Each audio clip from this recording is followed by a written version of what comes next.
아멘. 주 예수 크신 사랑, 이 찬양 백그라운드를 아십니까? 155년 전에 한 분이 몸이 굉장히 아프셨는데 병이 나으시면서 아주 아름다운 이 시를 적으신 거예요.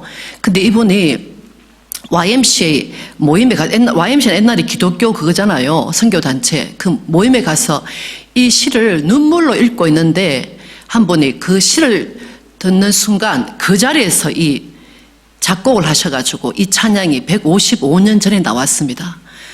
그분들 다 떠나시고 또 이 찬양을 불렀던 사람들도 다 떠났지만 이 시간 저희들이 믿음으로 그때 그 불렀던 찬양을 믿음으로 다시 한번 찬양합니다. 아멘. 아멘.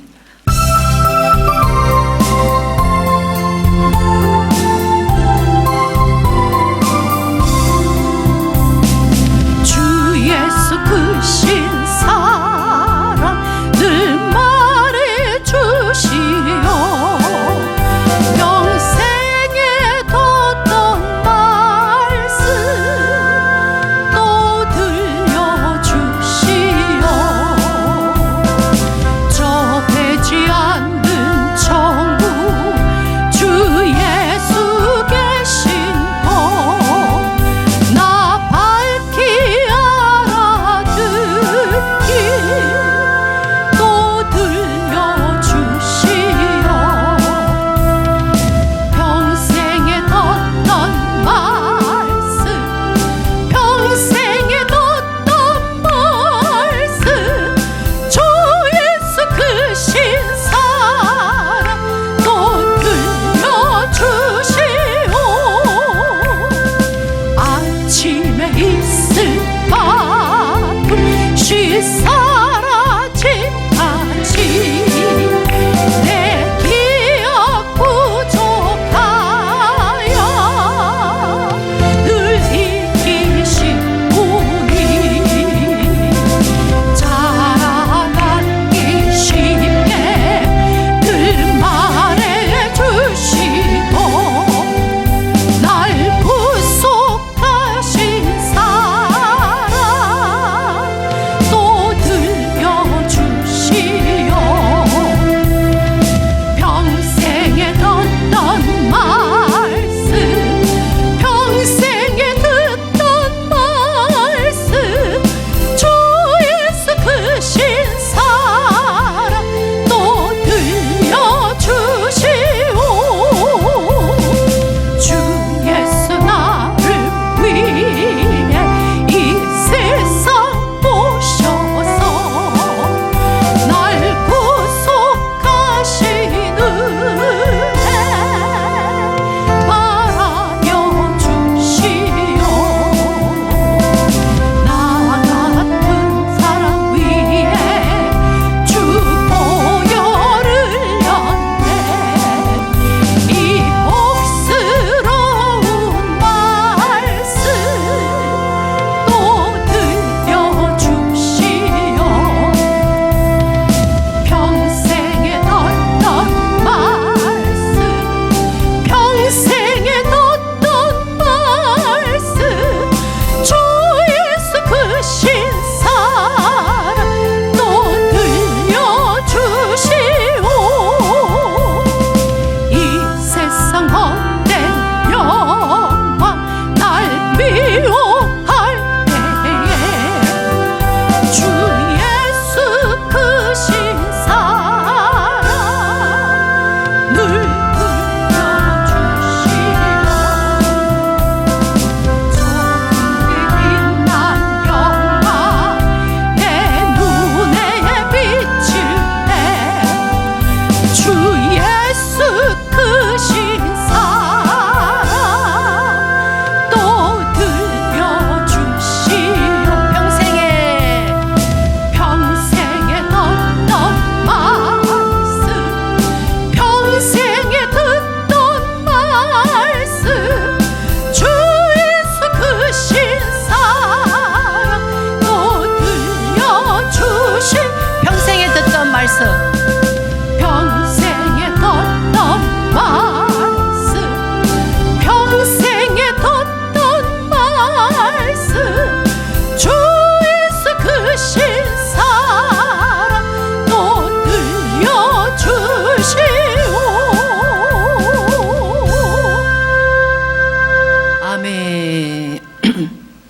그리고 우리가 마지막 찬양 합니다. 오늘은 원불교를 전하시려고 그 원광대학교에 이제 들어가셔가지고 가족 대대로 이제 원불교에 심취하셨는데, 그래서 고등학교 그다음 대학교에 들어가서 원불교를 어떻게 하면 잘 전파할까 그럴 때에 그 한 분이 누님이 네가 잘 전도하려면은 두 군데를 꼭 가봐야 된다. 첫 번째가 소록도를 가봐라. 그리고 두 번째는 어디를 가봐라 했을 것 같아요? 응? 원불교를 잘 전하려면 두 번째는 교회. 할렐루야. 이분이 결국은 교회를 나오게 됐어요. 결론은. 그 두 번째는 화장터를 가봐라. 그래서 그 말을 듣고 원불교를 전파해야 되겠다는 그 마음으로 화장터와 소록도를 선택하다가 소록도를 먼저 가가지고 이분들에게 전생에 죄를 많이 지었기 때문에 당신이 한센병, 요즘 뭐라 그러죠? 한센병, 문둥병에 걸렸다 하는 말을 전해가지고 이 사람들이 개과천선해서 다음 세대는 문둥병이 안 걸리고 그렇게 건강한 사람을 해야 되겠다 이렇게 전도하고 싶은 마음으로 갔다가 그곳에서 도리어 법당에서 성령의 충만함을 받게 된 사건을 받았던 이민교 목사님, 선교사님을 직접 모시고 오면 참 좋지만 모실 수 없으시니까 그분이 적은 책을 오늘 한번 듣는 시간을 가질 것입니다. 근데 그분이 법당에서 예수님 앞에 나오게 된 것이 이상하게 바나 반경 뭐 이렇게 하면 똑딱 하는데 갑자기 이 찬양 이게 나왔대요. 며칠 후 딱딱딱 며칠 후 딱딱. 그래가지고 이분이 너무 아니 이게 도대체 무슨 일이야, 이 며칠 후가 왜 내 입에서 계속 나오냐 그러면서 이분이 막 고민을 했는데 알고 보니까 전도하려고 교회를 이렇게 갔다가 몇 분 참석하다가 며칠 후, 왜냐하면 거기 돌아가시는 분이 많잖아요. 며칠 후 하도 찬양을 많이 들어가지고 그분한테 이렇게 며칠 후가 들어갔대요. 우리도 그분에게도 며칠 후가 들어가 예수를 믿었는데 이 시간 우리가 며칠 후, 우리가 내일 우리 오사관님하고 대학원 다닐 때에 사당동 총신 대학원 다닐 때에 아주 양지동까지 이렇게 버스를 타고 다닐 때 늘 옆에서 오사관님하고 늘 같이 다녔던 그 한 신학생도가 결국은 나는 모슬렘에 가가지고 아니면 나는 다른 나라 가가지고 복음을 전하겠다 이렇게 말했던 그분이 지난주에 저희들이 캠프에 올라가 있는 오피스 카운슬 가 있는데 갑자기 하루 만에 돌아가셨어요. 뇌출혈로. 그래서 우리가 내일 장례식에 가거든요. 그래서 우리는 주님 안에서 다시 만날 것을 기대하면서 갑니다. 그리고 제가 어렸을 때 제일 좋아했던 것이 아나고찜이라 하는 걸 뭐라 그러죠? 아구찜. 그래서 우리 가족 전부 다 아구찜을 너무 좋아해가지고 결혼하고 난 다음에도 사람들을 초대하면 꼭 아구찜으로 초대했어요. 그래서 참 결혼해가지고 그냥 음식도 못 만들었는데 또 아구찜을 만들어가지고 신학교 동기생들을 3가정을 초대했는데 그중에 한 가정이 이분이 돌아가신 분입니다. 그래서 우리가 며칠 후 다시 만나지만 이민교 목사님 생각하시고 또 이분에 돌아가신 목사님 생각하시면서 날빛보다 더 밝은 천국 우리 한번 찬양하시겠습니다. 그리고 우리 오늘 그 목사님 적었던 책을 한번 듣겠습니다.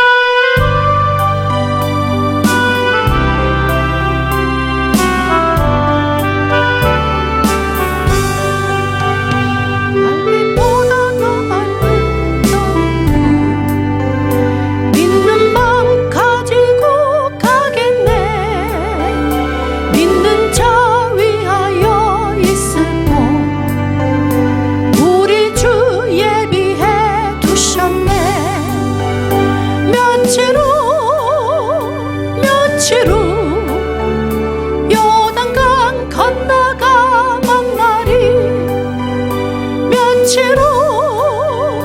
며칠 후 요단강 건너가 만나리.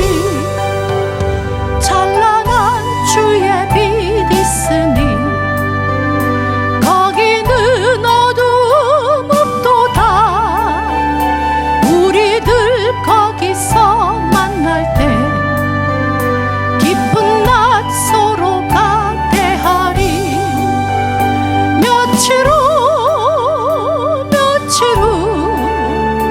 요단강 건너가 만나리. 며칠 후 요단강 건너가 만나리.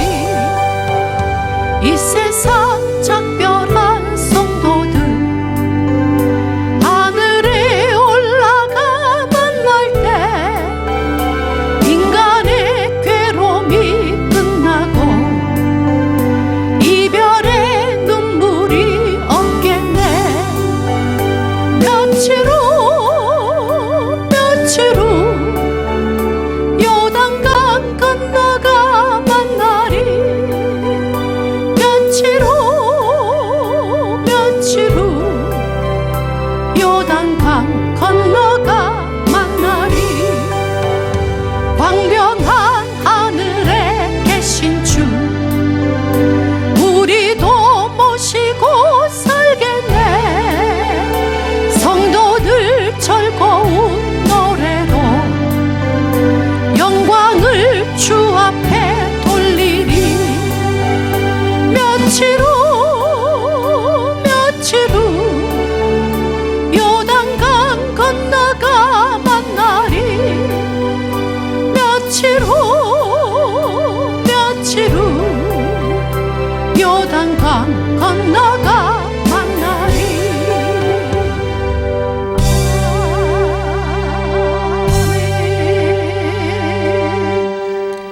소록도에 불교를 전하러 가셨다가 한센병 환자들로부터 예수님을 전해받고 선교사가 되신 이민교 목사님의 드라마 같은 삶, 복음에 비친 사람을 보면 예수 그리스도의 복음이 얼마나 강력한 진리인지 실감하게 되실 겁니다. 나는 원광대학교 물리학과 대학생일 때 원불교 교역자가 되기 위해 수련할 만큼 일찌감치 불교에 헌신한 몸이었다. 뿌리 깊은 원불교 집안으로 누님은 지금도 원불교의 여자 교무로 활동하고 계신다. 그런 내가 목사가 되고 선교사까지 될 줄 그 누가 알았으랴. 오직 하나님만 알고 계신 일이었다. 1981년 대학 입시를 치렀지만 진로에 대해 갈피를 잡지 못하고 있자 원불교의 교무가 된 누님이 민교야, 너는 고민이 참 많은 것 같다. 사람이 살면서 꼭 가봐야 할 곳이 두 군데가 있는데 거기 가면 네 인생의 문제를 해결할 수도 있지 않을까? 소록도와 화장터야. 그래서 누님 말대로 소록도부터 가보기로 했다. 거리에 성탄절 분위기가 물씬 풍기던 겨울, 나는 소록도로 가는 배에 몸을 실었다. 소록도는 전라남도 고흥에 있는 섬이다. 섬 모양이 어린 사슴 한 마리가 앞다리를 길게 뻗고 누운 모습 같다고 해서 소록도라고 한다. 이른바 나병 환자, 요즘 말로 한센병에 걸린 사람들이 모여 살아온 섬이다. 이 불쌍한 사람들에게 부처를 전해야겠다는 마음을 품고 소록도에서 며칠 머무르기로 했다. 도착한 다음 날 크리스마스 이브 아침을 맞았다. 원불교 법당을 찾아오는 이는 하나도 없고 다 교회로 가는 것 같았다. 그런데 소록도 병원의 간호사가 내게도 함께 가자고 했다. 그곳에 한센병 환자들이 모여 있다기에 따라 나섰는데 카톨릭 성당이었다. 난생 처음 성당이란 곳에 가보았다. 미사 중에 한센병 환자들이 갑자기 일어서더니 신부님을 향해 줄지어 서는 게 아닌가. 그 앞에서 입을 벌리고 있으면 신부님이 입속에 뭔가 하나씩 넣어주셨다. 나는 호기심이 일어 그 대열에 합류했다. 사실 나는 한센병 환자에게 약을 나눠주는 줄 알았다. 그것을 받아 먹으면 혹시 한센병으로부터 보호가 되지 않을까 하는 기대감으로 내 차례가 되자 나는 눈을 질끈 감고 입을 크게 벌렸다. 예방약이나 치료제인 줄 알고 먹었는데 입속에서 살살 녹더니 목구멍으로 넘어가는 것이 아무래도 약 같지는 않았다. 나중에 알고 보니 성찬 예식 때 먹는 밀떡이었다. 그것이 예수님의 살을 상징하는 성체였다니 나도 모르게 예수님의 죽음을 기념하는 예식에 처음으로 참여한 셈이었다. 아마 나를 예수께로 이끄시려는 하나님의 오묘한 물밑 작업의 시작이었던 것 같다. 그래서 요한복음 6장 56절 말씀은 언제나 내게 큰 감동으로 다가온다. 내 살을 먹고 내 피를 마시는 자는 내 안에 거하고 나도 그 안에 거하나니. 소록도에 다녀온 후 나는 원광대학교 물리학과에 입학했지만 2년 동안 학교를 다니지 않고 떠돌이 생활을 하면서 점쟁이들을 찾아다니며 점수를 공부해 한때는 부산 범어사 근처에서 손금을 봐주며 먹고 살기도 했다. 나는 20대 초반의 나이에도 병자, 장애인, 노숙자나 연약한 사람들에게 관심이 많았다. 그때 나의 가장 큰 화두는 이것이었다. 화두란 불교의 수행 방법 중 하나로 스스로 집요하게 묻고 답을 찾아가는 과정을 말한다. 나는 왜 건강할까? 내가 뭘 잘해서 건강하게 태어난 걸까? 나는 왜 장애인이 아닌가? 죽음도 간접적으로나마 경험해보고 싶어 서울 벽제 화장터에서 스님의 보조 역할을 하며 지내는가 하면 장의사에서 아르바이트를 하면서 묘를 이장하는 일에도 따라다녔다. 그렇게 2년을 보낸 후 학교로 돌아가 공부하면서 원불교 총무인 항림사에 들어가 교무로서의 수련을 병행한 것이다. 새벽 4시에 일어나 좌선하고 학교 수업을 들었다. 그리고 시간이 날 때마다 소록도를 찾아가서 한두 달씩 머물렀다. 나는 그들에게 내가 믿는 부처를 전하고 싶었다. 내가 처음으로 직접 나서서 원불교를 전해보겠다고 마음먹은 날 부둣가에 서서 소록도로 들어오는 배를 기다렸다. 그때 배에서 내리는 세 사람이 눈에 들어왔다. 한 사람은 노인, 또 한 사람은 겉으로 보기에는 건장한 사내, 그리고 고등학교 남학생이었다. 나는 그들에게 얼른 다가가서 말을 걸었다. 당신이 왜 나병에 걸렸는지 아십니까? 당신이 나병에 걸린 이유는 전생에 지은 죄 때문입니다. 그러니 부처님을 믿어야 합니다. 그러자 사내가 버럭 화를 내며 이 새끼 문둥이가 된 것도 화나 죽겠는데 무슨 놈의 전생의 죄야? 아우 성질나! 하면서 주먹질에 발길질까지 해대며 나를 무지막지하게 때리기 시작했다. 나는 육체적인 아픔보다 부처를 모르는 중생을 바라보는 안타까움이 더 컸다. 부처의 법과 진리를 몰라 다음 생에도 한센병 환자로 태어난다고 생각하면 견딜 수가 없었다. 그런데 아무리 애를 써도 소록도의 어르신들은 내가 전하는 부처를 받아들이지 않았다. 그들은 오히려 내가 더 불쌍한 사람이라고 했다. 내가 따지듯 반문했다. 병에 걸린 할아버지 할머니가 불쌍하지 건강한 내가 왜 불쌍하다는 거예요? 그러면 을에 이런 답이 돌아왔다. 나는 예수님 믿어서 행복하지만 학생은 예수 안 믿잖아. 그러니까 학생이 더 불쌍하지. 예수 믿는다는 게 뭔지는 모르겠지만 그래도 한센병 환자가 행복하다는 게 말이 되는가? 나는 마음대로 육지에 나갈 수도 있고 부모님도 계시고 친구도 마음껏 만날 수 있다. 그러니 내가 더 행복한 게 당연하지 않은가? 나로서는 그들이 도무지 이해되지 않았다. 내가 그들 앞에서 부처를 전하려고 애를 쓰면 쓸수록 그들은 나를 더 안쓰럽게 쳐다보며 이런 말만 되풀이했다. 그러지 말고 예수님 믿어. 예수 믿으면 행복할 텐데. 예수 믿고 이 땅에서도 행복하게 살다가 죽으면 천국 가야지. 솔직히 한센병 환자가 예수 믿어서 행복하다는 말은 도무지 이해가 안 되거든요. 그게 어떻게 행복한 거예요? 할머니와 할아버지들은 빙그레 웃으며 이렇게 답하셨다. 그건 우리가 영원히 살기 때문이지. 우리가 문둥이가 되었기 때문에 예수님을 믿을 수 있었어. 문둥이가 아니었다면 한평생 멋모르고 살다가 지옥에 갈 수도 있었을 텐데 이제는 예수 믿고 영생을 얻었으니 살아도 천국을 살고 죽어서도 천국에 갈 수 있지. 그러니 믿더니 우리가 지금 행복한 거야. 그러니까 학생도 예수 믿어. 예수 믿어야 행복해져. 이런 일이 반복되면서 전생에 당신들이 지은 죄로 인해 이생에 문둥이라는 과업을 받았다는 부처님의 법문을 설법하는 내 입술이 점점 다치기 시작했다. 그리고 내 속에 이런 화두가 새롭게 생겨났다. 나를 더 불쌍히 여기는 그들의 배짱은 도대체 무엇인가? 예수 믿으면 행복하다는데 그 예수는 도대체 누구란 말인가? 1988년 3월 2일 그날도 나는 소록도 법당에 있었다. 내가 아무리 부처를 전해도 예수 믿는 한센병 환자들은 꿈쩍도 하지 않았지만 나는 절대 포기할 수 없었다. 평소처럼 새벽 4시에 일어나 법당에 나가 가부좌를 틀고 30분간 자선을 한 다음 목탁을 치며 연불을 했다. 그런데 갑자기 연불이 되지 않고 엉뚱한 말이 입안을 맴돌았다. 며칠 후 딱딱딱딱 요단강 건너가 딱딱딱딱. 나는 화들짝 놀랐다. 이게 도대체 무슨 소린가? 처음엔 내가 멸치가 먹고 싶나 하는 생각까지 들었다. 그만하려고 해도 도저히 멈춰지지가 않았다. 그러다 곧 이 소리를 어디에서 들었는지 기억이 났다. 아, 장례식 때 들었던 찬송가다. 나는 기가 막혔다.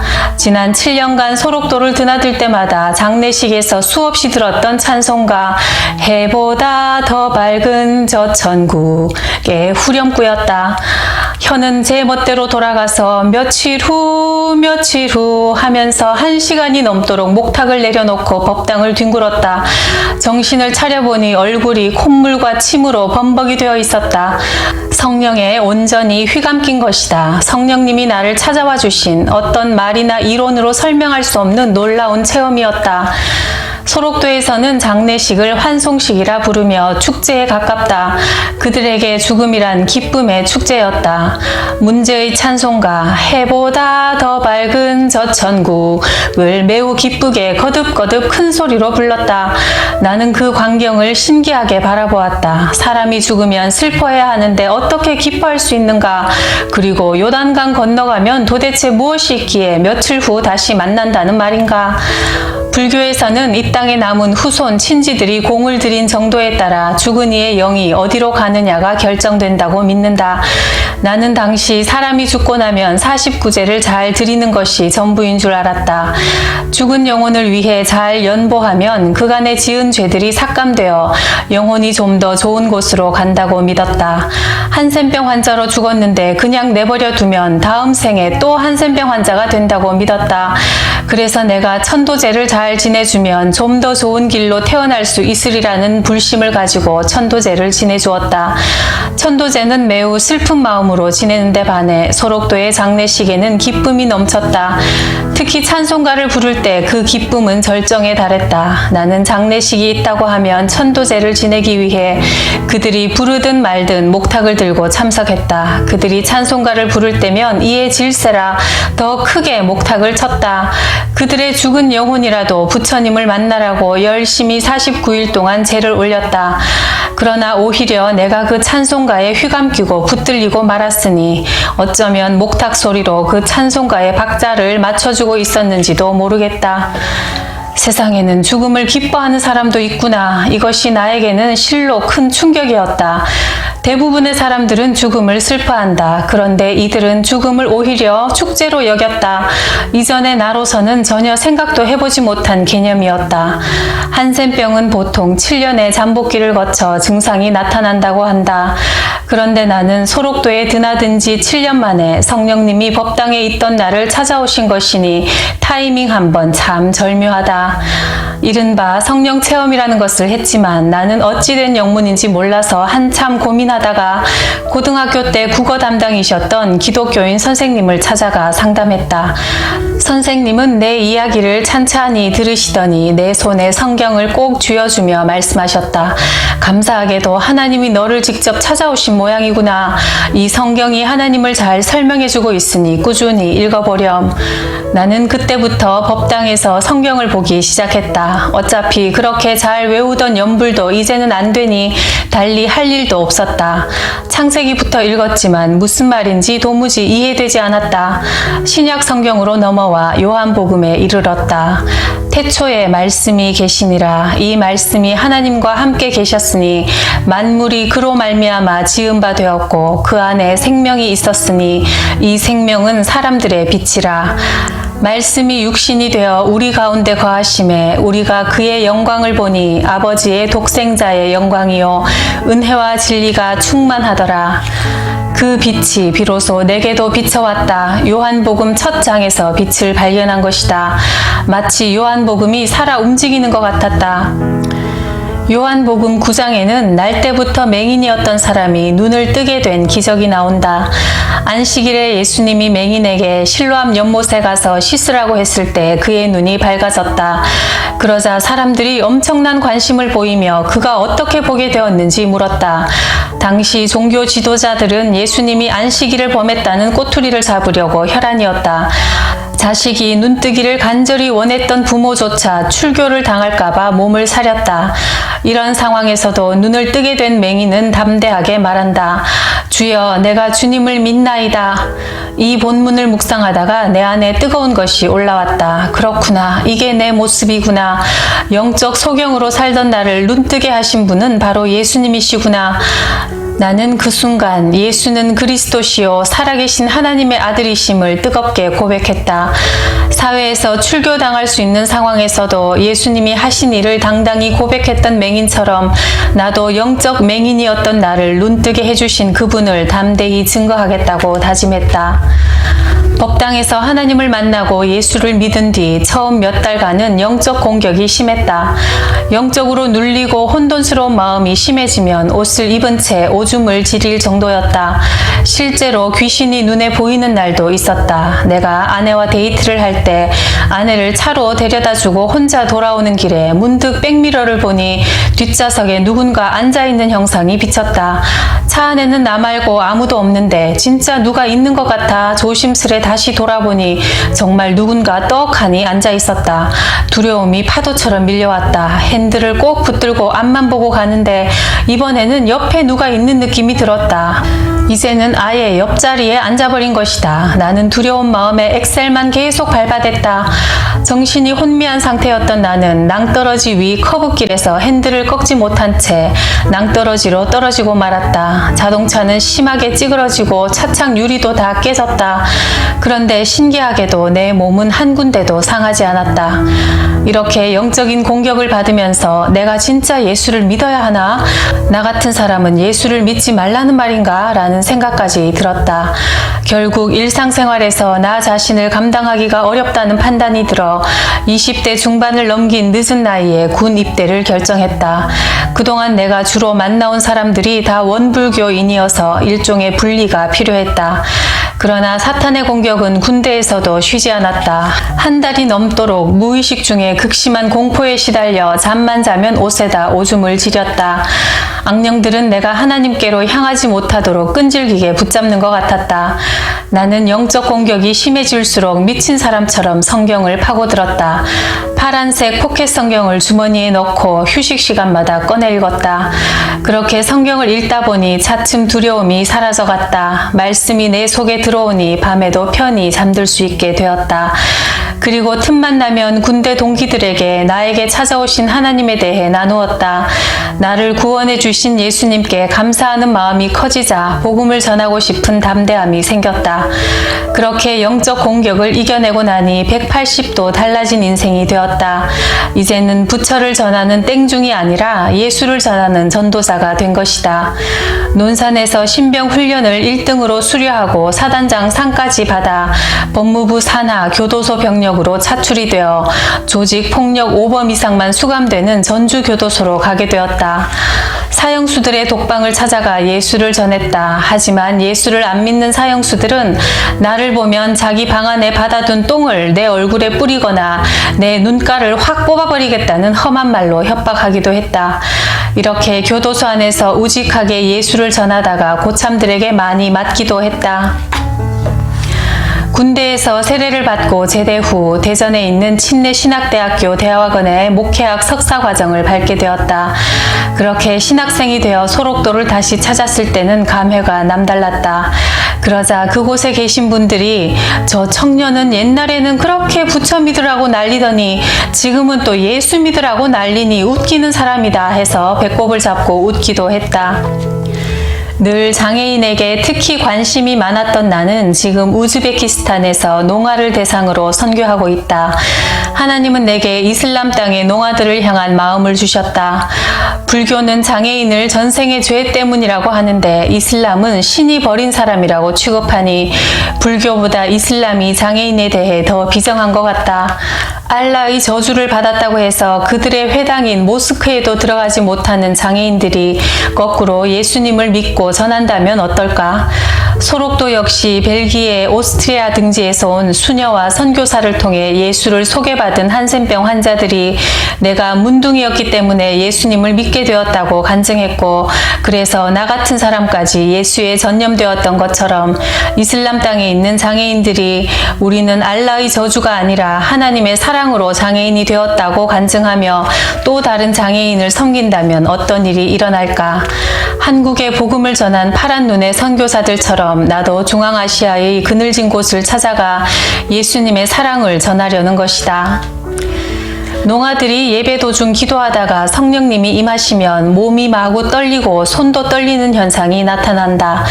어떤 이는 환상 가운데 예수님의 음성을 듣기도 하고 누군가의 질병을 치유하시는 모습을 보았다고 하면 정말 그 사람의 병이 낫곤 했다. 농아들 중 홧김은 기도할 만한 골방이 없으니까 화장실을 골방으로 삼고 평소 문을 걸어 잠그고 2~3시간씩 기도했다. 그는 선천적 농아라서 소리를 전혀 들을 수가 없다. 교회 마당에 배수 공사를 할 때 홧김이 나를 불러 수화로 말했다. 목사님, 여기가 끊어졌어요. 뭐? 그럴 리가 없는데? 나는 아무 소리도 못 들었는데 들을 수 없는 홧김이 그 부분에서 뚝 하는 소리를 들었다는 것이다. 그가 손으로 말한 자리를 확인해 보니 진짜 파이프가 끊어져 있었다. 만약 그가 지적해주지 않았다면 50cm가량 파들어간 배수공사를 완전히 다시 할 뻔했다. 나는 이런 것을 보면서 섬뜩섬뜩 놀라곤 한다. 아, 하나님은 사람의 소리가 안 들리는 농아들에게 때로 영으로 직접 말씀하시는구나. 이들을 하나님의 사람으로 잘 양육해야겠다. 이런 다짐을 하곤 한다. 우즈베키스탄 농아들을 데리고 대만으로 가서 농아인 아시안게임에 출전했다. 우리 팀은 경기마다 계속 이겼고 예선전 마지막 네팔과의 경기에서는 28대 0이라는 신기록을 세우며 첫 대회 출전에 4강까지 오르는 기염을 토했다. 우승은 따놓은 당상이었고 모두 흥분된 상태였다. 정말 꿈만 같았다. 그런데 준결승전 사우디와의 경기에서 어이없이 지고 말아 김이 쭉 빠졌다. 실력으로 볼 때는 도무지 질 수 없는 게임인데 이상했다. 기도할 때 하나님께서 이런 마음을 주셨다. 너희 중에 죄 지은 사람이 있다. 우리 선수들 가운데 여호수아서 7장에 나오는 아간의 죄가 있음을 깨닫게 해주셔서 선수들과 나누자. 놀랍게도 한 선수가 눈물로 자신의 잘못을 자백했다. 일본 팀의 축구공을 훔쳤습니다. 결국 일본 선수들은 그 공을 찾다가 포기하고 그냥 돌아가고 말았다. 사실 공을 훔친 선수가 고백하지만 않았어도 아무도 그런 일이 있었는지 알 수 없는 상황이었다. 그런데 하나님은 그를 회개시키셨고 그것을 지켜본 다른 농아들은 많이 놀란 눈치였다. 그때 많은 선수들이 하나님이 정말 살아계신 분이구나 느끼고 덩달아 회개하고 예수를 믿었다. 나는 그 선수를 용서하고 선수 모두를 격려하며 하나님의 도우심을 구했다. 우리 팀은 결국 3위를 차지하고 당당히 동메달을 목에 걸었다. 승리도 기뻤지만 농아들이 이 일을 계기로 예수님께로 돌아온 기쁨은 훨씬 더 컸다. 이슬람 사회에서 너는 신이 저주했다는 말을 듣고 살아가던 농아인들이 내가 함께 축구를 하고 땀 흘리며 같이 싸워주고 그들을 대변하다 보니 결국 내가 사랑받는 존재구나, 내가 하나님 없이는 살 수 없는 존재구나 라는 사실을 깨닫게 된다. 이것은 소록도의 한센병 환자들이 내게 보여준 것과 같은 사랑이었다. 소록도에 부처를 전하러 갔다가 한센인들의 진실한 고백 때문에 예수를 믿고 지금은 목사요 선교사까지 되었다. 그들이 내게 소개해준 예수는 문둥이조차 감사를 고백하게 만든 분이었다. 그들의 행복이 내게 예수를 전념시켰다. 내가 문둥이가 아니었다면 예수 믿지 않았을 텐데 하나님이 나를 나병 환자로 만들어 주셔서 내가 예수님을 믿었습니다. 그것이 매우 감사하고 행복합니다. 이 소록도 영성의 특징은 모든 것이 은혜요 감사요, 천국과 면류관을 바라보고 사는 삶이다. 그 영성이 나를 이렇게 변화시켰다. 나는 예수를 믿고 나서 무엇보다 기쁨과 자유를 얻었다. 성경을 읽다가 데살로니가 후서에 항상 기뻐하라는 말씀을 보고 깜짝 놀랐다. 다른 종교에는 이런 말이 없다. 어떻게 무조건 기뻐하라고 단언할 수 있는가? 그러나 기독교에는 항상 기뻐하라고 말할 수 있을 정도의 절대적인 기쁨이 있다. 나는 바로 이 말씀에서 예수 믿기 전에 불교인으로서 매여있던 고행의 삶에서 희행의 삶으로 변하는 전환점을 맞이했다. 불교는 인생을 고행이라고 한다. 문자 그대로 고통의 연속이라는 것이다. 모든 것이 괴로움에서 시작해서 괴로움으로 끝난다고 한다. 지금 내 괴로운 모습은 전생에 행한 행위 때문이다. 따라서 이 괴로움을 없애기 위해 내가 어떤 노력을 해야 한다고 믿는다. 물론 인생에는 죄로 인한 고통이 있다. 하지만 기독교인은 예수님의 십자가를 통해 죄에서 자유로워진 사람이다. 그래서 기뻐할 수 있는 것이다. 나에게 원불교를 심어준 아버지께 기쁨이 무엇이냐고 묻자 이렇게 대답하셨다. 기쁨은 기가 뿜어져 나와서 생기는 거라 기쁨이라고 하는 거다. 그것은 성령이 주시는 에너지 같은 게 아닐까? 어떤 힘이 내 속에서 자연스럽게 흘러나오는 것, 예수님이 말씀하신 성령의 생수가 아닐까? 그래서 바울도 항상 기뻐하라고 단언한 것이다. 나를 믿는 자는 성경의 이름과 같이 그 배에서 생수의 강이 흘러나오리라. 요한복음 7장 38절. 이 말씀은 이론이 아니다. 예수를 믿고 내 속에 성령이 임하면 내 정신과 육체가 반응한다. 성령님이 임하시면 자연스레 기쁨이 샘솟는다. 원불교에서 기독교로 옮겨와 참 진리를 찾았을 뿐 아니라 인생관이 고행에서 희행으로 바뀐 것은 내게 혁명이었다. 예수님의 이 십자가 사랑의 복음에 빚진 사람으로서 나는 하나님이 내게 붙여주신 농아들과 함께 카자흐스탄을 시작으로 중앙아시아에 거주하고 있는 지체장애인, 시각장애인, 한센병 환자들을 구원의 길에 이르도록 섬기고 있다. 이것이 특히 소록도 한센병 환자들에게 복음에 빚진 나의 사명일 것이다.